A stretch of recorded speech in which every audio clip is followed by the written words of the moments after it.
Bonjour docteur. Oui, bonjour monsieur.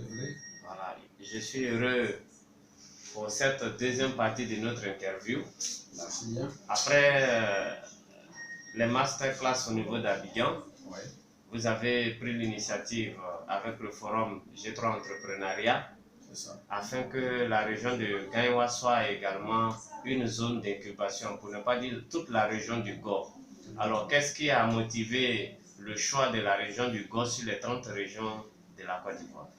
Ben, il faut dire que je suis natif de la région du Gord. Ça, c'est déjà une chose assez importante. Je viens de Guibérois, plus précisément, de la sous-préfecture de Guibérois. Et donc, on ne peut pas vouloir contribuer, n'est-ce pas, au développement de son pays sans passer par sa région. Alors donc, je me suis dit que, naturellement, avec toutes les expériences accumulées, n'est-ce pas, dans ces différents pays, dans le Maghreb, le Sahel, et même aussi en Europe, n'est-ce pas, et au Japon, en Asie, il va falloir naturellement capitaliser tout ça pour sa région.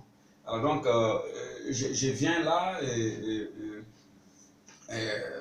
dans la région, effectivement, du Gord, pour initier un vaste programme, n'est-ce pas, d'incubation pour l'employabilité, mais surtout pour l'initiation à l'esprit d'entrepreneuriat, n'est-ce pas, des jeunes de la région du Fromageau. Okay. Comme nous parlons de la région du Gord, et nous savons que la région du Gord est similaire aussi à l'échiquier national. Vous avez dit tout à l'heure, vous avez fait des pays maghrébins, vous avez aussi connu le système éducatif ivoirien en tant que fondateur d'établissement que vous êtes. Et est-ce qu'on peut faire une étude comparative entre le système éducatif ivoirien professionnel et celui du Maghreb que vous avez connu, fréquenté, où vous avez été un acteur?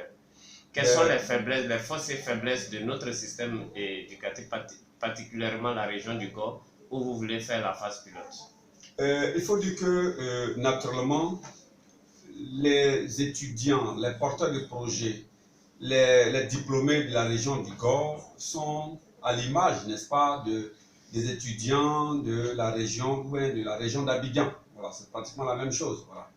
Effectivement, je suis promoteur d'établissement, n'est-ce pas, Abidjan, le groupe IESSE, que d'ailleurs beaucoup de gens connaissent très bien. Alors, la différence qu'il y a entre les étudiants et les diplômés ivoiriens, plus précisément, n'est-ce pas, de la région du Gord et ceux du Maghreb, il y a une très très grande différence, une très très très grande différence. Ici, le projet, il va connaître certainement un grand succès parce qu'au Maghreb, vous savez, ils ont d'abord une grande barrière linguistique. Mais il faut dire que dans le Maghreb, dans le Sahel, le niveau même de formation, il est très très très bas. Il est très très très bas comparativement à celui d'ici. Il faut dire que quand je prends un étudiant ivoirien et qu'il a le niveau, peut-être il a un bac plus 2, je peux dire que dans le Maghreb, on peut l'assimiler facilement à quelqu'un qui a un master. Ça, je le dis en toute franchise. Voilà, ça c'est aussi clair, c'est aussi simple. Voilà, donc le projet comme phase pilote, n'est-ce pas, dans la région du Gord, c'est justement d'abord pour emmener, n'est-ce pas, nos compatriotes à comprendre que quand on est un cadre, il faut penser à sa région. Il faut développer sa région. Vous voyez, la situation de crise qu'on a connue en Côte d'Ivoire n'était pas forcément due au fait que l'État ne veut pas s'occuper ou bien l'État ne s'investit pas dans les régions, dans les différentes régions. Mais les gouvernements qui sont succédés ne cherchent pas à investir dans les régions, n'est-ce pas, de notre pays. Mais seulement c'est que c'est les fils de ces régions-là qui refusent même d'investir dans leur propre région. Alors donc je pense que il faut maintenant qu'on prenne réellement conscience. Hein, il faut qu'on change de mentalité pour comprendre que naturellement il faut s'investir dans sa région. J'ai vu des pays comme l'Algérie où on conseille à chaque natif d'aller développer sa région. On met des moyens pour que chaque natif aille développer ses régions. C'est la même chose un peu au Maroc. Vous comprenez? Si vous êtes du sud, allez développer le sud. Si vous êtes du nord, allez développer le sud. Vous voyez? Donc j'aurais même souhaité que les orientations même se fassent un peu comme ça. Voilà, parce qu'après, il y a les populations, naturellement, se plaignent du fait qu'il n'y a pas assez de cadres dans leur région. Mais si les cadres sont regroupés, sinon ils sont cumulés, n'est-ce pas, dans une seule région qui est la région d'Abidjan, je pense que ça pose un véritable problème. Ça pose un véritable souci. Alors pour moi, les natifs de la région du Gor et des autres régions doivent retourner, il est temps qu'ils retournent chez eux pour développer les régions. Voilà. Ok, si je peux vous poser une question, qui est concrètement concerné par ce programme d'incubation de masterclass dans la région du Gor? Qui sont les bénéficiaires? Dans la région du Gor, les bénéficiaires, les premiers bénéficiaires, c'est les jeunes. Mais également, c'est les porteurs de projets. C'est les femmes qui veulent se prendre en charge. Vous comprenez? Mais il faut dire que pour réussir un tel programme, il faut que les gens, il faut que la population ait un rêve. Notre pays, la jeunesse de notre pays n'a pas de rêve. Et comme la jeunesse de notre pays n'a pas de rêve, ça pose un problème. Oufoué avait un rêve pour la population ivoirienne, pour le peuple ivoirien. Et le rêve, c'était l'agriculture. Ça veut dire que même quand tu es un mécanicien, tu es menuisier, tu es enseignant, tu es étudiant, tu es cadre, tu dois avoir ta plantation. Qui fait que pendant les vacances, pendant les congés, alors tu peux t'investir dans cette plantation-là. C'est ça qui est le rêve ivoirien. Vous voyez? Mais tout comme le rêve américain, la Côte d'Ivoire avait un rêve, mais on n'a pas compris le rêve ivoirien qui était le rêve du fouet. Et pas seulement le rêve du fouet, mais qui était le rêve complètement de la Côte d'Ivoire, qui est de faire en sorte que chaque Ivoirien soit propriétaire au moins d'une plantation. Voilà. Donc, le souci aujourd'hui, dans la région du Gor, c'est de faire en sorte que les jeunes, pas que les jeunes retournent à la terre, non, mais que les jeunes aient naturellement, prennent ce rêve-là, s'approprient ce rêve qui est de faire de chaque Ivoirien à la base un planteur, un cultivateur, parce que c'est ça notre rêve. Ok. Vous avez tout à l'heure utilisé une expression qui peut un peu choquer, parce que lorsque vous avez dit on compare les Ivoiriens aux Marocains ou aux Mauritaniens, un niveau académique, l'Ivoirien à un niveau élevé, mais on voit que dans votre programme, vous voulez faire un masterclass pour des enseignants qui ont fait l'école normale supérieure, qui sont des docteurs, qui sont diplômés. Pourquoi un masterclass pour les enseignants? Un masterclass pour les enseignants parce que, vous savez, le monde évolue. Et aujourd'hui, nous sommes dans un monde assez, j'allais dire, assez révolutionnaire en termes de développement. Alors, comment vous pouvez imaginer qu'un professeur, un enseignant qui enseignait des cours depuis 10 ans, depuis 15 ans, dispense les mêmes cours sans avoir changé une virgule de son cahier de cours? Il y a un problème. Vous comprenez? Donc, notre souci, c'est de les emmener, n'est-ce pas, à l'innovation pédagogique. Parce que la pédagogie, elle change, elle évolue. Donc, c'est de faire des programmes d'innovation pédagogique, mais aussi de coaching scolaire et universitaire pour emmener les jeunes gens, surtout les enseignants, à comprendre que le monde, n'est-ce pas, il évolue. Et il faut qu'eux aussi, ils évoluent. Voilà, avec les jeunes. Sinon, si les enseignants n'évoluent pas, les écoles ne vont pas évoluer. Et ceux qu'ils forment ne vont pas évoluer. Donc, ils sont la clé de l'évolution. Et même, je vais plus loin pour dire que les parents doivent être coachés. Parce que si le papa, il reçoit une formation en coaching scolaire et universitaire, il sait comment accompagner effectivement ces enfants, ces étudiants, ces écoliers, n'est-ce pas, qui sont sous sa couverture. Voilà, donc c'est un peu ça. Voilà. Quelle est la particularité? Nous savons que l'État donne des bourses et d'autres institutions donnent des bourses, mais quelle est la particularité? Qu'est-ce qui caractérise? Quels sont les avantages de cette bourse professionnelle que le Forum G3 octroie, dont va bénéficier les jeunes de la région du Gor? Vous savez,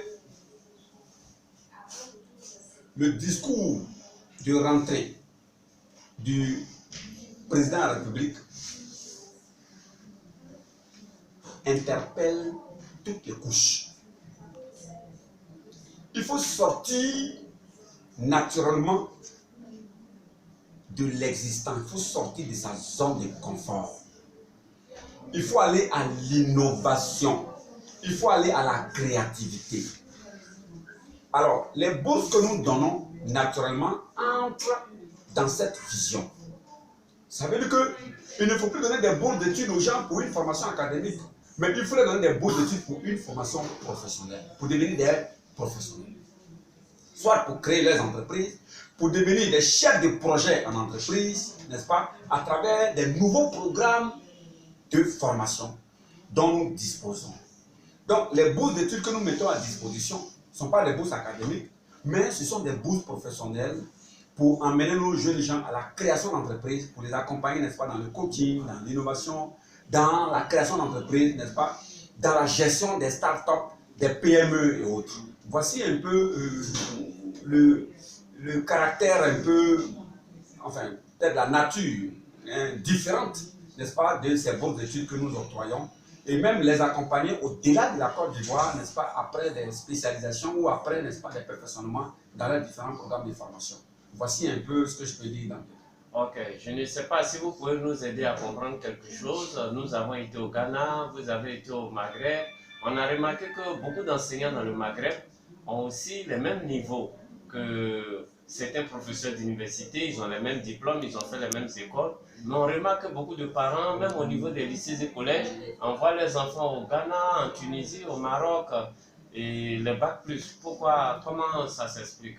Les parents qui envoient leurs enfants dans le Maghreb, ils ne connaissent pas le Maghreb et ils n'ont rien compris. Parce que je vous dis en toute franchise, ça sert à quoi d'envoyer un enfant dans un pays où le professeur lui-même ne comprend pas français, alors que les cours sont dispensés en français? Ça veut dire que dans une salle de classe au Maghreb, ça, vous pouvez, il y a assez de témoignages, dans une salle de classe au Maghreb, le professeur, il parle l'arabe dialectique et le vilain français. Je le dis en toute franchise. Alors, un enfant qui a été bien formé en Côte d'Ivoire ici, qui a eu des enseignants très bien, n'est-ce pas, dans la langue française, qu'est-ce qui animerait un parent ou bien quelqu'un à envoyer son enfant au Maghreb? C'est parce qu'il ne connaît pas le Maghreb. C'est parce qu'ils ne connaissent pas le Maghreb. Qu'est-ce que vous proposez comme solution? Alors, moi je pense que, pas qu'on cherche à mettre fin à ça, mais il faut que les gens arrêtent de miroiter, n'est-ce pas, nos jeunes gens. Parce que même quand ils vont au Maghreb, ce n'est même pas pour étudier quelquefois. C'est parce que les Maghrébins sont blancs. L'Africain, il est influencé par la couleur blanche. Donc, quand il voit là-bas des peaux blancs, peut-être c'est ça qui influence les enfants. Parce que moi, j'ai été là-bas. J'ai regroupé autour de moi plus d'une vingtaine d'écoles, n'est-ce pas, dans le cadre de l'incubation et tout ça. Mais en fait, ce que j'ai remarqué, c'est que les parents envoient leurs enfants là-bas parce qu'ils ne savent pas. Et les enfants, ils vont juste pour faire une petite aventure et puis profiter, si possible, pour aller en Europe. Peut-être c'est ça qui peut les motiver. Sinon, je ne vois vraiment pas ce qu'on peut aller étudier au Maroc. Si ce n'est l'hôtellerie et le tourisme. Si un enfant veut aller étudier dans l'hôtellerie et le tourisme, alors je peux l'encourager à aller au Maroc. Mais aussi, s'il veut développer, n'est-ce pas, les coopératives, n'est-ce pas, agricoles et autres, je peux l'encourager à aller prendre l'expérience marocaine. Mais au-delà de ça, il n'y a rien à aller prendre là-bas. Ok, parlons toujours d'enseignement supérieur. Nous, l'État de Côte d'Ivoire, on peut dire l'Université d'Abidjan, a été confronté à une situation. Nous avons vu sur les réseaux sociaux, au moins 5000 étudiants n'ont pas été orientés, qui souhaiteraient être orientés à l'université. Et parmi ces 5000 étudiants, on sait forcément qu'il y aura des jeunes de la région du Gor. Alors, quelles sont vos solutions que vous pouvez proposer à l'État pour résoudre le problème de ces jeunes? Moi, si je devais parler directement au président de la République, c'était de lui dire de fermer les universités publiques ou alors de les transformer en des universités privées. Avec, au sein de ces établissements-là, des centres d'incubation pour développer l'entrepreneuriat. Parce que nos universités accusent un retard criard. Nos universités sont encore à l'ère de la, je dirais, de la vérité. On appelle ça les universités qui veulent naturellement, ou les enseignants ou les chercheurs, n'est-ce pas, font la promotion de la vérité. Alors qu'on est à l'ère de la créativité et de l'innovation. L'université, c'est 4 niveaux. Il y a la période de la vérité. il y a le service de la recherche, il y a le service de la société, et puis il y a l'industrialisation, la créativité et l'innovation. Mais nous, notre université se trouve encore à l'époque, n'est-ce pas, de la vérité. Ça veut dire qu'il faut démontrer que telle chose est comme ci, comme ça. On a dépassé ça. On n'est même pas dans la recherche. On n'est même pas dans la recherche. À plus forte raison, dans le service. Vous comprenez? Donc, l'université doit être capable d'évoluer. Mais nos universités n'ont pas évolué. Donc, moi, je conseillerais même au chef de l'État, soit de les faire fermer, ou même de les transformer en des écoles privées. Voilà, c'est tout ce que je peux dire. Alors, pour les étudiants, pour les jeunes diplômés, n'est-ce pas, de la région du Gord, je leur demande de rester dans le Gord.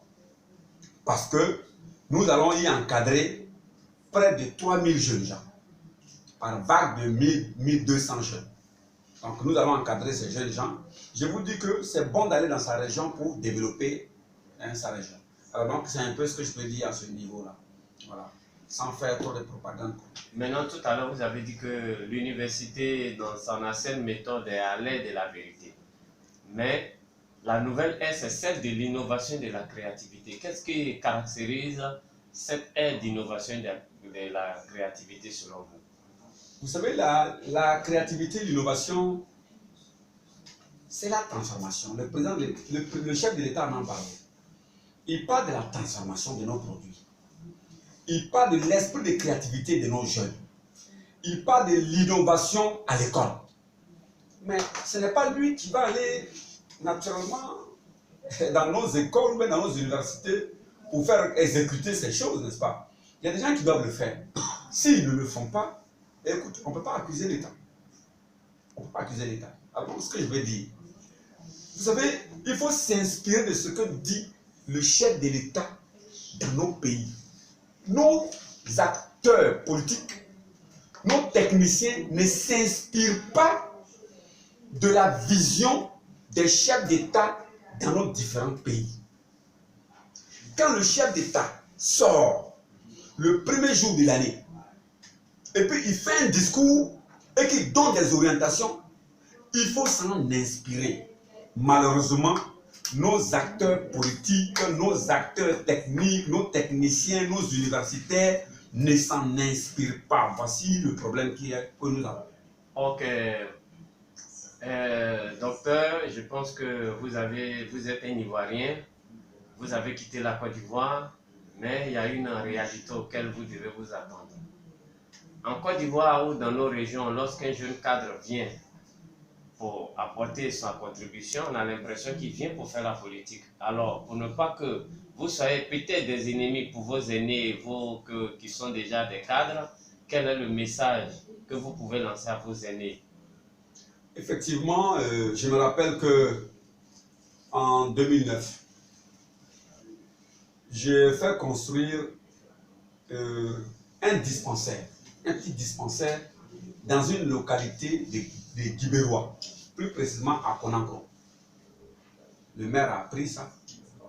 Et il y a longtemps qu'il promettait ça dans les campagnes. Tous les maires qui sont passés là-bas, ils promettaient de créer un centre de santé, Moi, je ne les ai pas écoutés, j'ai créé un petit centre de santé. Parce que mes parents y vivent. Quand ils ont des problèmes, ils doivent parcourir 15 km pour le faire. Alors, je l'ai fait. Et puis, j'ai vu que pour aller boire une boisson glacée, les gens parcourent 15 km. Donc, là-bas, j'ai fait construire un maquis. Un maquis avec écran géant, tout ce qu'on peut trouver en ville. J'ai fait construire ça là-bas.